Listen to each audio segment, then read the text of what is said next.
Bonjour, ravi de vous retrouver. J'espère que vous allez bien. Moi, oui, je vais hyper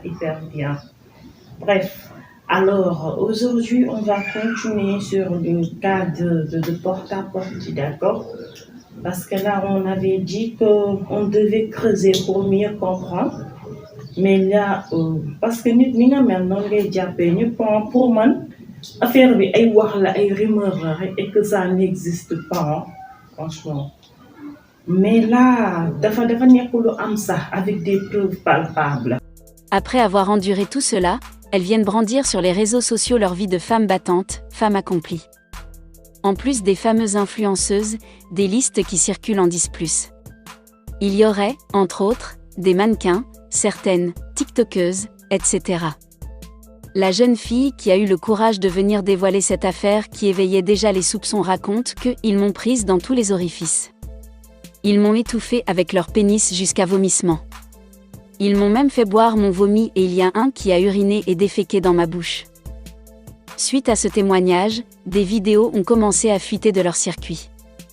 C'est là que le monde découvre par exemple comment un homme blanc plonge la tête d'une femme noire dans un bidet et se met à uriner sur elle. On dirait qu'il avait économisé ses urines qui continuent de couler au bout de plusieurs minutes. C'est à ce moment également que circule une nouvelle vidéo d'une jeune fille noire transformée en animal de compagnie, précisément le chien. Elle a une queue, elle marche à quatre pattes, elle aboie, sa gueule est recouverte d'un mors et son maître la tient au bout d'une chaîne. Ce buzz a également révélé aux yeux du monde que les jeunes africaines qui sont amenées dans cette partie du monde pour travailler comme domestiques chez ces Arabes subissent les mêmes pratiques. D'ailleurs, une victime racontait son supplice sur les antennes de la télévision nationale. Les influenceuses, quand le féminisme ainsi que les traditions foutent le camp, le respect de la femme pour son propre corps disparaît. Il me souvient qu'il n'y a pas longtemps les prostituées noires n'acceptaient pas de faire l'amour avec n'importe qui, même lorsqu'on leur proposait de fortes sommes d'argent. Les voilà devenues des femmes toilettes pour des riches hommes à Dubaï, se désole l'écrivaine Calixte Beyala. Une adepte du Dubaï porta-potty confie que « Mon ami m'a dit de fermer les yeux sur tout ce qu'ils vont me faire, mais de penser juste à l'argent qui m'attend après cette partie. » Pourtant par le passé, elle ne faisait voir à leur communauté que la vie de luxe qu'elle y mène, buvant des champagnes de marque au bord de piscine, faisant leurs courses au Dubaï Mall, etc. Et bien avant la révélation de ces événements, il y a des personnes qui se sont levées, pour s'indigner face au style de vie de celles qui se disent influenceuses. Tout se passe sur les réseaux sociaux, apprend-on. Ces Arabes ont par exemple des agences qui ont des cibles bien précises. Elles fouillent les profils sur Instagram, et repèrent des filles. Puis ils font la proposition d'un voyage à Dubaï via un message, raconte une source. Des utilisateurs Instagram témoignent avoir déjà reçu ce type d'offre. Si une personne est intéressée par l'offre, ils la font partir de son pays pour ce nouvel Eldorado de plusieurs. Logée dans hôtels les plus chics de la place, elle voyage en première classe, sans forcément être au courant qu'il ne s'agira pas d'une partie de sexe simple, mais plutôt des utilisations de toutes sortes au point de consommer les déjections humaines. Un médecin précise que cette matière fécale est susceptible de créer des intoxications et tout dépend surtout de l'état de santé de la personne de qui vient cette matière. Mais il faut savoir que la personne qui consomme les selles est à risque d'avoir les infections à transmission féco-orale. Aussi les selles sont des déchets pour l'organisme, par conséquent, toxiques pour celui qui en consomme, précise-t-il. Ces dernières années, Dubaï est devenue la destination privilégiée de plusieurs. Ses plages, ses édifices, son centre commercial Dubaï Mall, son désert, etc., sont l'objet de l'admiration pas seulement des Africaines, mais de plusieurs autres pays dans le monde. Sauf que les dessous de cette ville arabe sont innombrables et des révélations ne cessent de pleuvoir. Alors que certaines influenceuses partent passer juste un week-end et se font beaucoup d'argent, d'autres femmes sont vendues comme des esclaves et subissent les mêmes pratiques. Sauf qu'elles ne sont pas rémunérées. D'autres sont même torturées. D'ailleurs certains internautes aiment à titiller les autres en disant que, quand quelqu'un a désormais 1 million de francs CFA, son premier réflexe c'est de faire un tour à Dubaï. Mais depuis le début de ce scandale, Dubaï fait désormais peur. Dubaï est désormais associé à un cliché, au point où les gens ont déjà peur de publier sur les réseaux sociaux, comme le faisaient les autres, pour dire qu'ils y sont. Ils craignent qu'on leur pose la fameuse question « Toi aussi tu vas là-bas ?» C'est le cas de la jeune web comédienne Diane Nama qui s'y est rendue en fin avril. Elle a essuyé des critiques de part et d'autre, au point où elle a dû faire une publication pour dire aux Facebookers qu'elle y est juste allée avec son compagnon pour la célébration de son anniversaire. Pourtant par le passé, se rendre à Dubaï était un privilège. D'ailleurs il y a des entreprises qui l'année dernière ont offert des voyages à Dubaï à des comédiens, des artistes. Pour marquer leur séjour, ces voyageurs faisaient du safari dans le désert, montaient sur des chameaux, se baladaient sur la plage de Dubaï. Les fans se contentaient de regarder les photos et porter critique. Depuis que Dubaï Porta-Potty a été révélé au grand jour, une influenceuse ougandaise a sauté du haut du 7e étage d'un immeuble. Des fois, de mes titans,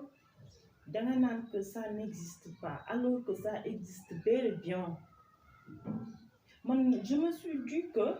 dans ma tête, toujours dans ma âme, yow ma qiyam, est-ce que yàlla dina am ñum tal tellement que bon ay degré la am na loo xam ne dangay toog nga xalaat nga ne fit nan la mën a mayee lii et pourtant on est des missionnaires dëkkuñu fépp est-ce que xaalis jaar na yéen nii et j'ai l'habitude de dire faute bi des fois du sax faute bi des fois si parents yi la yow da ngay nekk di am doom mënuloo ko dara ko lekkul ba su ko xaalis bu doy mais bu génnee lu koy fekk dafay yomb defoo ci moom diine defoo ci moom dara muy demee tête vide su demee ñu koy ko benn alal bi mu foog ne loolu moom mooy dëgg te suñu Sénégal dafa bëgg yàqu parce que biñ demee ba non que je me pardonne, je veux pas avec ces personnes mais ñag yi sax dañ commencé fi am na awma nenn ñu ma ko mën a employé ba duñ comprendre man ñag yi rek laa mën a wax sérieusement ñu commencé fi jël ampleur ñun ñu commencé imiter seeni jikko commencé leen a insérer ci suñuy série commencé leen frek et man dañ ma nettali benn histoire man musuma dem Côte d'Ivoire xaw ma fa mais dégg naa mooy yàlla fa la fekk baax dégg naa pour nga xam ne nit mi ngi ci biir soo demee benn néegu jigéen dangay fekk dàll yi rangaloo nga xam ne heureusement su demee ba ñun suñu Sénégal bii ñu bëgg ko yàq ci yeneen culture diine yu bokkut ak suñuy diine man léegi mooy yàlla ak naan si ndox bi la nit yi yamale sérieusement on parle plus de ça sax waxuñu sax loolu moom waxaale wuñ ko sax léegi nag xeeb nañ loolu ay lekk kaka moo leen dese sérieusement moo tax danga doon toog di jaaxle naan feebar yu grave yi nan la mën a exister mais voilà te li ma naan ay du yam si bopp boroom dañuy dem def li ñuy def ba pare feebar bi dugg leen ñëw seen dëkk taseeg benn innocent dem marié ak moom mélange ak moom wàll famille lëmb muy law di law kenn wéeratul ku wéet xam sa bopp yow yaa ngi jël vol nekk yaakaar ci sa dëkk amoo dara looy def lu dul dem koo xam ni yow boo xoolee say maam moo gën ay maamam man yéen ñi dafa mel ni que yow danga xeeb fi nga juddoo xeeb fi nga bokk am na yoo xam ni pour man boo xamee yow ki nga doon xam fi nga bokk danga koy jomma def en plus yow liggéey ut àdduna bi la yam alal àdduna bi la yam te tey jii ñag yooyu tey ngeen roy attention yàlla am na lu wax am na ñoo xam ne àdduna laa leen mayuma leen fële mais am na ñoo xam ne fële la leen may mais soo leen bëggee dund sëy bi yëpp fii nii est-ce que di ngeen am fële mais qu'on se dise la vérité ou bien je me trompe boo leen bëggee dund sëy bi fii est-ce que di ngeen am fële quand même imiter loo xam ne yow du sa culture le cas de Marème Dial Sénégal fii nga leen bàyyi nga ne dañ laa xawma lan nga dem Côte d'Ivoire au moins Sénégal dañ naan allahu akbar te kuy julli jomb ngaa def lu bon gis nga Côte d'Ivoire boobu nga dem fa la raay ba téenee lépp loo doon bañ Sénégal di nga dund piiram defoon naa si émission temps yële mais fekk dañ ma pirate moo tax émission boobu génnul sérieusement kante bi ñu nekkee ci réseaux sociaux yi degré bon bu avancé bi mooy yàlla gu metti yi sans gêne lépp jëlewuñ ko ci suñu Sénégal bu tedd bi non non non dañoo nekk di xas Sénégal mais feneen lañ dem imiter ñëw indi feneen lañ dem imiter ñëw indi di leen fréquenter au lieu ñun ñu xëcc leen ci suñu diine xëcc leen ci suñuy culture déedéet ñun ñoo dem di leen fekki man dama ne su ma xamoon man dama ne carrément su ma amoon autant pour moi accès dañuy différencier quoi genre tubaab yi yam seen plateforme YouTube ñag yi yam seen plateforme YouTube sénégalais yi yam seen plateforme ça devient très grave mais gis kuy chronique dem jël benn Eudoxia wu teg mais on s'en fout d'elle culture am la éducation boobu le recevoir gëm na li mu gëmul suñu Seydina Muhammad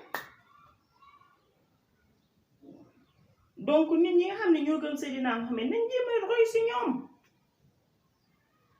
lu leen saf def fenn rek la metti plateforme yi li ñu bokk tey Eudoxia lu mu def su ko wanee man en tant que sénégalaise dama koy gis lu mu def man en tant que sénégalaise dama koy gis su fekkee xale boo xam ne amul bopp day foog ne kii war naa ko mën a imiter lu ko non du tout waxuma laa nag benn sénégalaise wala benn sénégalais boo xam ne chronique dem jëli Eudoxia wala ay genre am ñëw indil ñu ko di ñu ko forcer di ñu wax bu ko neexee lekk kaka ba suba culture bu dul culture am tamit éducation bi mu recevoir ak li mu gëm peut-être c'est moins grave que ñun ñi nga xam ne Seydina Mohamed ñun mooy suñu ça sera moins grave mais lu ñaaw lii porte à porte waroon nañ ci rusa tudd doomu Sénégal ni mu ndawee niñ ci tudd kan mooy seen yaay kan mooy seen papa bii gàcca nga am gàcca àdduna am gàcca àllaaxira mais ni ku optewul former famille feebar yi leen ci mën a fekk nag kaka nga xam ni dangay lekk ba suur maanaam li nga xam ni sax micro la yow dangay reesal yàlla ne la nga génnee ko c'est même pas bien ci santé yow nga jël lool di ko lekk ak buñ la doon fay ay millions ay milliards est-ce que jar na ko ana seexlu mais ñenn ñi est-ce que dinañ xalaat xaj ñu ne la bu lekkee sa bool danga koy raxas 7 fois doog ceeb yekk nga jël ko di sëy ak moom ndax xaalis jar na ko non yenn yi du bëgg xaalis yenn yi peut-être sa yaay moo liggéeyul sa kër papa wala nga torox wala ñu yàq la pour man pauvreté war a mën a yóbbu ci yooyu sérieusement lii c'est très grave te man góor ñi rek laa ci yërëm parce que góor dafa innocent te góor mënta romb lu rafet mais gis ngeen jigéen ñi ay kumpa kese lañ. Soyez vigilants à partir de maintenant soyez vigilants surtout sélectionnez des critères creusez même si seeni aventure ndax diñ na ci yow diñ ci sa famille ndax war na mën a am ak yow doom ëllëg ay doomu référence yooyu noonu yëpp bàyyi leen ci xelam sinon non seulement di ngeen échec mais nañ leen indil feebar boo xam ne famille ba yëpp a koy am que Dieu nous en préserve ñu tëj porte à porte ci nag wax nañoo defaraat toogaay defaraat jikko yi surtout yàlla dafa maanu fa ngay porte à on s'arrête là d'accord Je vais également répondre à des commentaires, genre pourquoi tu as désactivé le commentaire. C'est pas moi. On m'avait piraté, donc je n'avais même pas accès à mes comptes. Donc, on avait changé les réglages et tout. Mais alhamdoulilah, je l'ai récupéré et tout, d'accord? Bah, c'est ça, c'est même pas moi. Si vous voyez des changements qui vous paraissent très très bizarres, donc sachez que c'est vraiment pas moi, tout simplement.